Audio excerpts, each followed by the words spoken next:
Welcome back, and now for the news in detail. In Syria, 10 people have been killed and 25 others wounded in a car bomb explosion in the northern Tal Abyad town near the Turkish border. A war monitor says 2 children are among those killed. Turkey's defense ministry has blamed Kurd militants for the attack. It said the Kurdish fighters should respect the ceasefire deal agreed between Turkey, Russia and the US. Meanwhile, Turkish airstrikes have killed 5 PKK militants in northern Iraq. The defense ministry said Turkey will continue to destroy weapon caches and shelters used by the terrorists. It said over 400 Kurdish militants have been killed in northern Iraq over the past 4 months. Russia says Syria's constitutional committee should not be burdened with artificial deadlines or the demands of other countries. In a UN Security Council meeting, Russia's Dmitry Polyansky said it is unacceptable for one party to impose targets. Polyansky said no side should put forward requirements for concessions in negotiations. He said the fundamental principle of the committee are enshrined in the UN Security Council Resolution 2254. This is meant to promote a political process owned and implemented by Syrian citizens. Meanwhile, the UN Special Envoy for Syria, Geir Pedersen, said he will soon meet Russian Foreign Minister Sergei Lavrov. Iran has warned regional countries of consequences if they are found involved in provoking unrest in the country. The country has been rocked by nationwide protests since the government announced a hike in the fuel prices last week. In an interview, Iran's Vice President Ishaq Jahangiri said Tehran will not tolerate any foreign interference in its internal matters. Iran's Revolutionary Guards accused the US and Israel of involvement in the protests. Earlier, Iranian authorities detained around 100 protest leaders.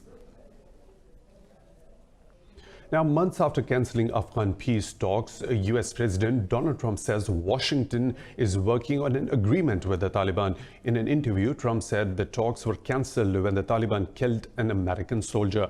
He said the Taliban wanted to gain a position of strength in the last meeting in Washington, so he had to call off the dialogue. The president said along with rebuilding the US military, he has also worked for peace in Afghanistan. Trump reiterated that the US is pulling out of Afghanistan. The statement comes days after the Taliban released 2 professors from Australia and America in an effort to restart the peace process. In the United States, Congresswoman Arashi has introduced a resolution in Congress highlighting the crisis in occupied Kashmir. In a tweet, Tlaib says she has introduced Resolution 724 to condemn the abuses in the occupied valley. The resolution says India has taken an illegal action without consulting Kashmiris. It says New Delhi imposed a curfew in the occupied territory, restricting freedom of expression, assembly and movement. The resolution adds India has arrested minors as young as 9, closed mosques, harassed journalists and created a healthcare crisis. The resolution has also asked Indian government to end its curfew and release all the arrested Kashmiri politicians immediately.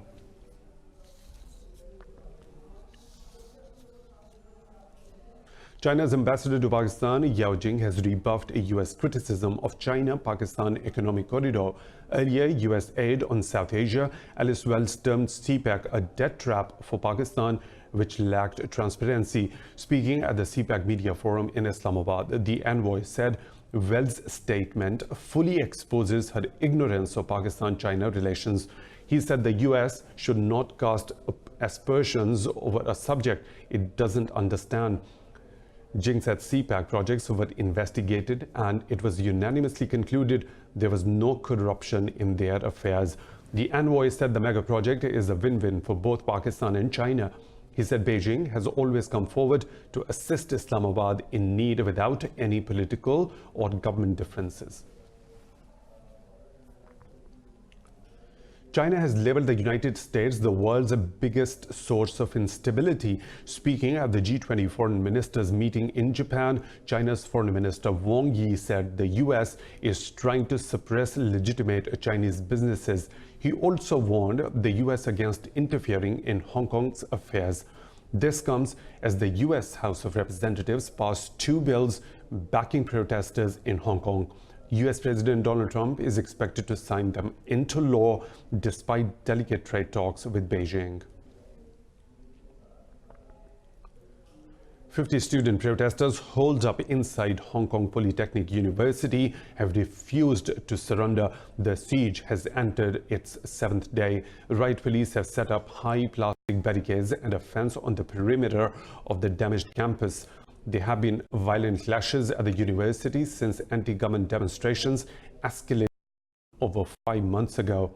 Protesters say they will not turn themselves into the police despite needing supplies.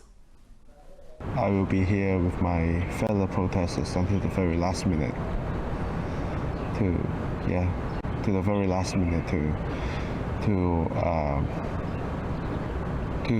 do what is right, and the message will be clear that we will never surrender. Some protesters surrendered in the past few days, while others were held arrested during escape attempts. Police say they have arrested over 1,000 people during the ongoing siege. Now moving on to Seoul, where Singapore's Prime Minister Lee Hsien Loong has met South Korean President Moon Jae-in ahead of a commemorative ASEAN summit next week. President Moon asked Prime Minister Lee to keep playing a constructive role for lasting regional peace. Seoul pressed Singapore to continue its efforts toward complete denuclearization of the Korean peninsula. Moon praised Singapore's efforts to hold the first North Korea-US summit in June last year.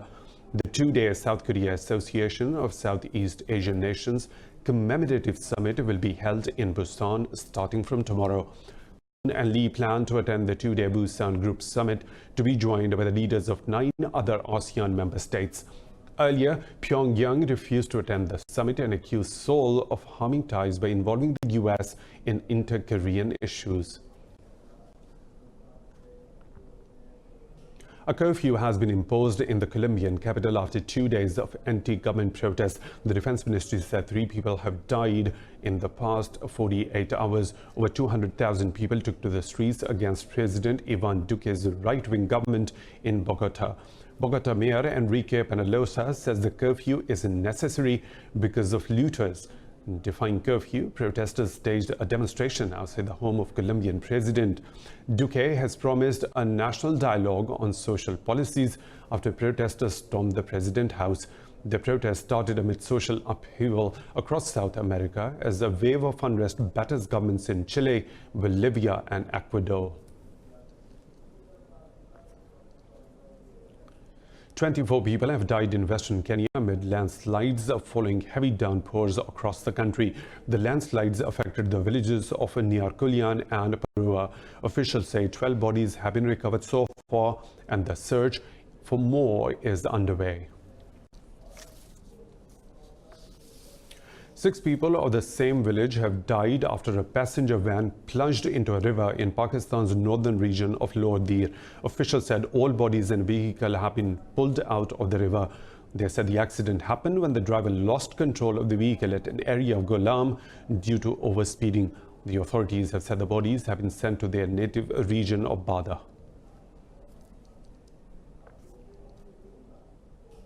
Stories to follow right after a short break. Stay tuned.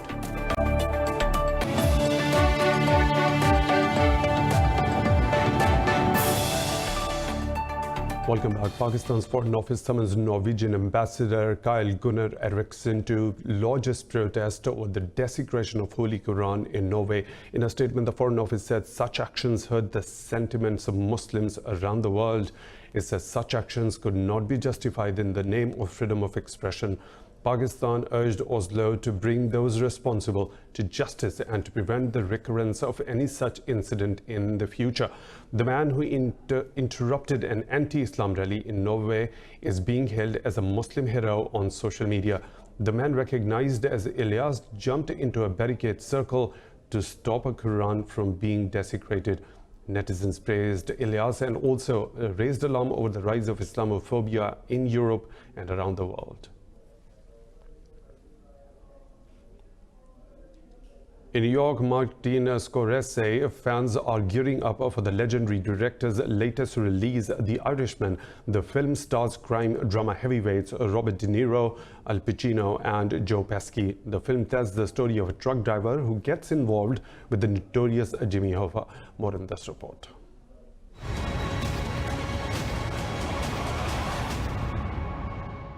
Martin Scorsese is one of the most renowned directors working in Hollywood today. He's directed everything from the religious epics to period dramas, but is most well known for his organized crime films. To celebrate his latest gangster flick, The Irishman, Netflix took the city back to the 1970s. We were told on the start of the bus journey that this is going to be happening over here, but I didn't know it was going to be like this. It's amazing, amazing. Got information about the missing teenster. You know where he is? Local businesses have also joined in the promotion. Customers who approach stalls and whisper, "Jimmy sent me," in reference to the movie get free food and merchandise. It was a trial. Okay. It was showing me a trial. There was some money. It was suspicious. Yes. And RFK was there. He was interrogating about the money. The Irishman is part of an ongoing war in the entertainment industry.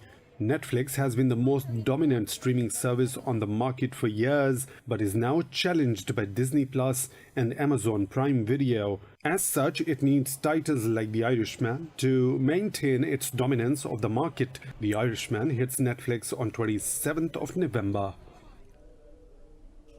The World Health Organization has warned that 4 in 5 teens worldwide do not get enough physical activity. In a report, the UN Health Agency has stressed that urgent action is needed to get teenagers off their screens. More in this report.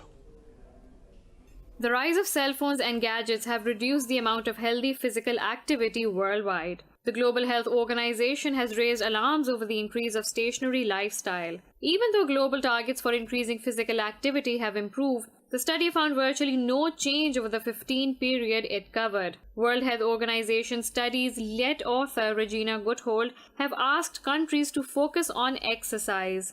The percentage of those not meeting the recommendations ranged from 66% in Bangladesh to 94% in the Republic of Korea or South Korea. So the message is really, we find a high prevalence pretty much everywhere.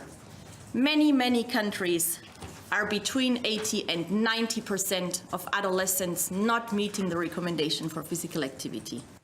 Exercise is also seen as an important tool in efforts to stem the global obesity epidemic. The study's co-author Leanne Riley has warned against sedentary lifestyle, saying it is not helpful for the teens. Some of the causes that we've identified are, for this particular age group, of course, we have had this electronic revolution that seems to have changed adolescents' movement patterns and encourages them to sit more, to be less active, to drive more, walk less, be more less active in general.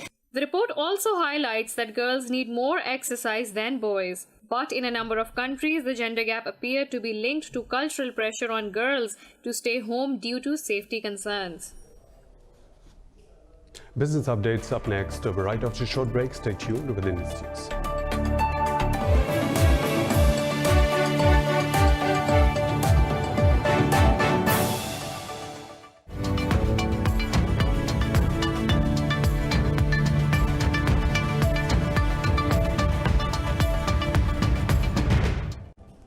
Lows on the highs of the business world now. In Pakistan, the International Consumer Product Fair has been inaugurated in the port city of Karachi. The 3-day event is showcasing products from a wide ranging of domestic and industrial sectors. Brands from 18 countries, including the US, China and Germany, are showcasing their products in Karachi's Expo Center. Hundreds of Karachiites have flocked to the fair. Federal Minister for Information Technology Khalid Maqbool Siddiqui said such events will help strengthen the country's economy. These types of exhibitions will help enhance trade and strengthen the economy. Karachi will witness a boom in business through this exhibition, which will ultimately increase Pakistan's tax base. Delegates are hopeful they will be able to connect with good clients through this exhibition. Pakistan have the population here, so we think this is a big market, and we are focused on this market to see all these products can have a very good selling here. With massive participation by citizens, the event has further strengthened Pakistan's trade volume and brand image. Tech giant Amazon has filed a lawsuit against the US government over awarding a Pentagon cloud computing contract to rival Microsoft. Amazon said it filed a legal complaint with the US federal court seeking to challenge the decision. The complaint is sealed, but the company said earlier this month that there was unmistakable bias on the government's part. Amazon's competitive bid for the War Cloud project drew criticism from President Donald Trump. The Pentagon awarded the $10 billion contract to Microsoft in late October. Earlier, U.S. Defense Secretary Mark Esper said the procurement was done fairly without any influence.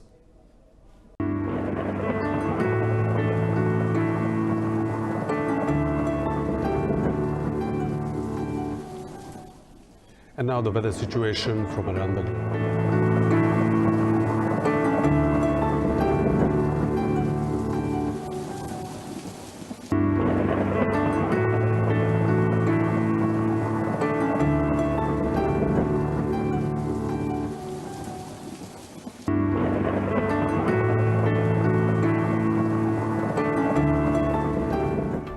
And that's all for now. For the latest updates, you can follow us on social media at Indus.news.